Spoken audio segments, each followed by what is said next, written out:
Nagsimula ang lahat sa isang tila ordinaryong pagkikita ng isang pamilyang nagkahiwalay. Dumating na si Papa. Isang simpleng salita ng bata.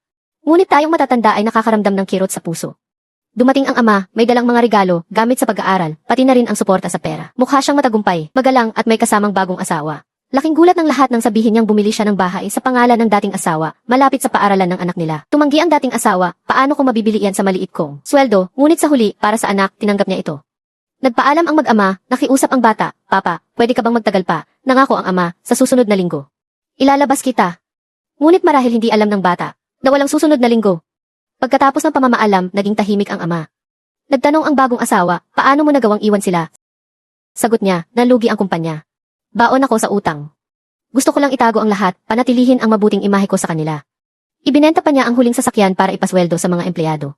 Huling hakbang ito ng isang makataong boss, isang mapagmahal na ama, kahit tahimik lang. Ngunit ang pinakakaiba, ang babaeng kasama niya ay hindi bagong asawa, kundi kasamahan sa trabaho na tumulong magkunwaring matagumpay siya. May malubha pa siyang sakit. Aksidenteng nakita ng dating asawa at anak ang eksenang ito at labis silang nasaktan. Nilapitan ng dating asawa ang lalaki at mahinahong sinabi, alam ko na ang lahat. Ipinahayag niyang gusto niyang manatili sa tabi ng dating asawa. Kapag may pamilya kang kasama, mas nagiging matatag ka. Sa katunayan, direktor na ngayon ng isang home for the aged ang dating asawa.